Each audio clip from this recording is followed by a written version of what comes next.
Hello. What we're going to be talking about today is how perception works. Jordan Peterson has covered this, and I wanted to cover it using an animation. So buckle up.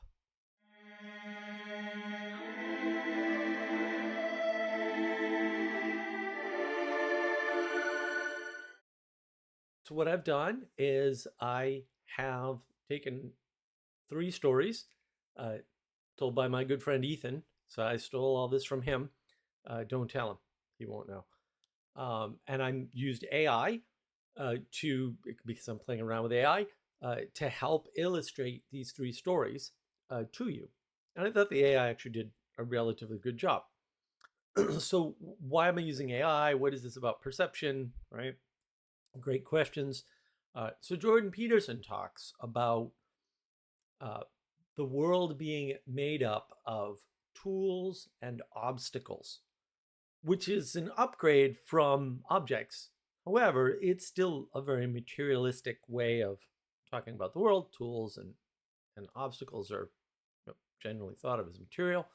And it's a strange way for a psychologist to talk about the world because there's tools in your mind and obstacles in your mind, right? It's funny how they don't mention that. That's part of the materialism. But this way of tools and obstacles is still a heavily materialistic way of thinking, right? And it's especially interesting because not only is a psychologist, but he seems to understand this non-material way of, we'll say, dealing with the problem, right? Uh, which is to say that your perception is based in the world in relation to you, right? And so I would say, you have to kind of upgrade that a little bit, right? It's also your perception is also based on how the world is related to the world, right? And so you might harken back to my video in 3 frames, which I'll link here, right? It's you with yourself, you with nature, you with others. Those are good 3 frames for thinking about things in the world, and just to sort of re-enchant things. But Peterson immediately upgrades the claim again and says that you perceive the meaning of objects. Unfortunately, he's still using the object word. So I think I want to change this a little bit, maybe give it a bit of an upgrade or make it a little bit more clear, which is to say that you search your field of perception or salience landscape, if you want to use fancy Vervaeke words, right, for the meaning or meanings, more likely, that you're looking for. And those meanings are prioritized in hierarchical order. So I don't want to really get into the weeds on that. So I'm going to leave that there. But if you want to know more, if you want to go in deeper about meaning and why it's important that they're hierarchical and prioritized, etc., let me know in the comments, and maybe that'll motivate me to do a video. But I really do want to get to these 3 animations that demonstrate this principle in action. So our first story is set in the woods in the spring, and our protagonist is walking in the woods. A bear, fresh from hibernation and therefore likely hungry, right, comes into view. Our protagonist runs for the safety of his cabin. Reaching the door, he goes inside. There is only one object in this cabin.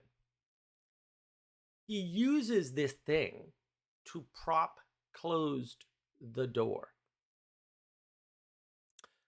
The bear tries to get in, but eventually gives up and wanders away. Now, what I want you to do is consider what this object might be. So now on to our second animation. Our setting is winter. It's cold outside. Our protagonist is walking back to the cabin. The extremely low temperature on his mind. Reaching the door, he goes inside. There is only one object in the cabin. He uses this thing to feed a fire to keep him warm. Again, consider what this object might be. And finally, our third animation. It is fall. Our protagonist is exhausted from walking in the woods. He returns to the cabin. Reaching the door, he goes inside. There is only one object in this cabin. He uses this thing after his long, hard day of work to sit and rest. Clearly, this thing is a chair. Now, to prove a point about perception, you could easily identify the object as a chair in all three stories. All three instances. However, our protagonist did not do this. What he saw was what he needed. A way to prop close the door.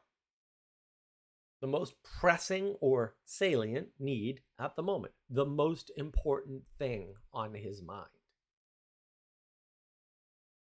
Why then call the object a chair? At that point, is the object a chair? Is propping closed a door with other things that you could use to prop a door closed with? Are they also chairs? What is a chair? How about feeding the fire? His wooden chair does quite nicely when needed. The cold was a more pressing or important or salient need than any other.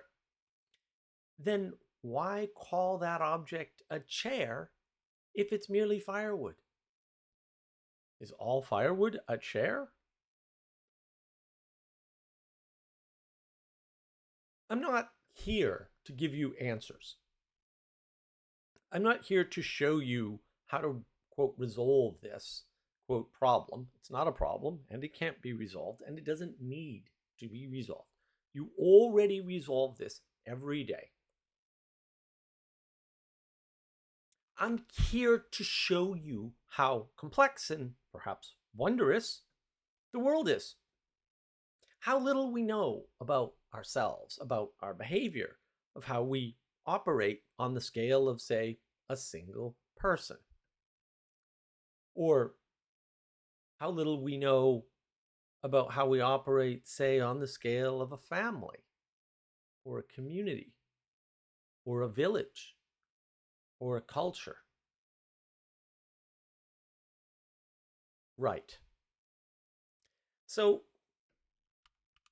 the goal of this is for you to just consider that there's more going on than you understand, and perhaps more than anyone actually understands, and to be okay with that. The world has been a far more mysterious and complex place than you now understand or know since before you were born. It hasn't changed. But it's also probably been a lot more wondrous too. That might be important.